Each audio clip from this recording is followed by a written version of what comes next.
بسم اللہ الرحمن الرحیم يا أيها الذين آمنوا لا تتخذوا اليهود والنصارى أولياء بعضهم أولياء بعض ومن يتولهم منكم فإنه منهم إن الله لا يهدي القوم الظالمين۔ اے ایمان والو، یہود و نصارہ کو اپنے اولیاء نہ بناؤ۔ بس اب انہوں نے یہاں پہ ترجمہ کیا حامی نہ بناؤ، ٹھیک ہے نا، یعنی ان کے ساتھ قریبی اور پکی دوستیاں نہ کرو، ایسی دوستی جس میں اور کوئی نہیں آ سکتا، پھر اس کو رازدار بھی بناؤ گے، اس کی بات بھی مانو گے۔ کیوں؟ بعضهم اولیاء بعض، یہ ایک دوسرے کے دوست ہیں اور یہ مل کر اسلام کے خلاف۔ کیوں اللہ تعالیٰ کہہ رہے ہیں ایک دوسرے کے دوست ہیں؟ یعنی انہوں نے ایکا کیا ہوا ہے، یہ متحد ہوئے اسلام کے ساتھ جنگ میں۔ تم پھر اگر اللہ رسول سے محبت کرتے ہو تم ان کو دوست بناؤ گے جو تمہارے دین کے دشمن بنے ہوئے، یہ ایک دوسرے کے اولیاء ہیں۔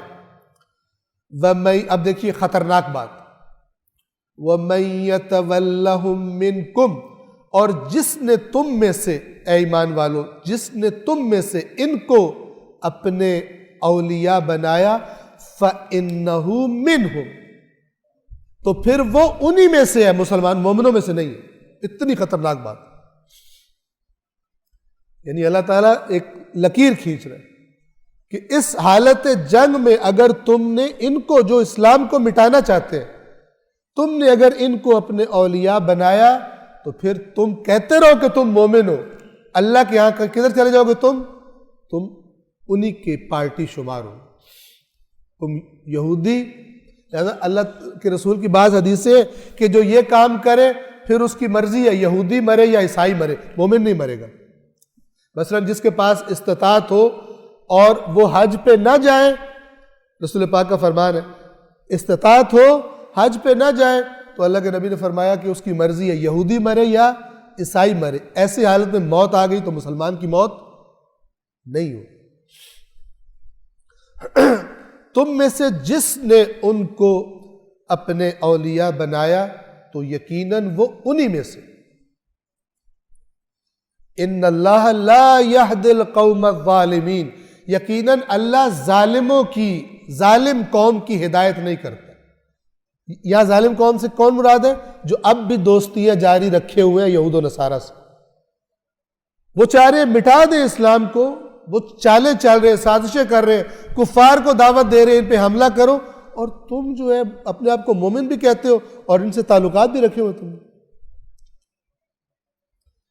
ایسے اس ظلم کرنے والوں کی اللہ ہدایت نہیں کرتا۔ جن کے دلوں میں یہ مرض ہے وہ اصل میں دنیا دار ہیں، اصل میں ان کو اپنے مادی مفادات عزیز ہیں، ان کو اور کسی چیز کی پرواہ کوئی نہیں۔ آج بھی دنیا میں دیکھ لیں آج مسلمانوں کے ساتھ کیا ہو رہا ہے، اللہ کی ذات اس بات پر گواہ ہے، اگر سارے مسلمان اکٹھے کھڑے ہوتے اللہ تعالیٰ ان کو عزت عطا کر دیتا۔ دنیا امریکہ، یورپ، اسرائیل، یہ سب اکٹھے ہو جاتے،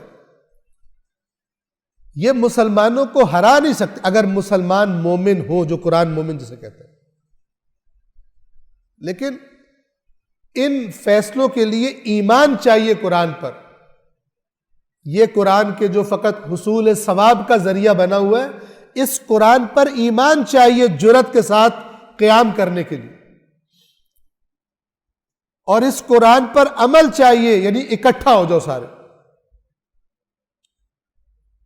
جب تک یہ قرآن مجید قائم نہیں ہو جاتا ہماری زندگیوں میں، ہمارے معاشروں میں، مسلمانوں کے لیے یہ ذلت اور رسوائی لکھ دی گئی۔ دعائیں مانگیں مسجدوں میں، رو رو کے کعبے میں دعائیں مانگیں، کچھ نہیں ہونے والا۔ خدا کی نافرمانی کر کے خدا سے دعا کریں کہ یا اللہ جو تو نے ہمیں کہا تھا وہ ہم نے نہیں کرنا، ایکسکیوز اس، ہم نہیں کر سکتے، لیکن ہم رو رو کے دعائیں مانگ لیں ہماری دعا سن لیں، نہیں سنی جاتی۔ بتایا گیا جس کام کے لیے دعا کرنی ہوتی ہے اس کام کے لیے جو خدا نے طریقہ بتایا اس پر بھی عمل ضروری ہے۔ اللہ ظالم قوم کی ہدایت نہیں کرتا۔ میں عرض کرتا ہوں، پہلے بار دوبارہ آپ کو عرض کر رہا ہوں کہ اس درس کے بعد گھر جا کر بس جتنی آیات ہیں کوشش کیا کریں خود سے دیکھا کریں، اور جو میں کہہ رہا ہوں اندازہ خود پڑھ کے دیکھیں کہ میں نے کوئی غلط بات تو نہیں کی آپ سے، یعنی آیت میں نہ ہو اور میں نے زبردستی ٹھوسی ہو تو مجھے بتایا کہ یہ آیت ہم نے گھر جا کے پڑھی ہے، تو ہمیں تو درس میں تو فیل نہیں ہوا تھا، لیکن گھر میں جب جا کے دیکھا تو آپ کی بات اور تھی، قرآن کی بات اور ہے۔ یہ عادت ڈالیں خود، پھر دیکھیں یہاں بیٹھنے والے کیسے ڈنڈے کی طرح سیدھے ہوتے ہیں۔ ابھی تو الرحمن امام حسن اس پہ نعرے لگ رہے ہیں، بالکل ہی آؤٹ آف سینس ہوئے ہوئے۔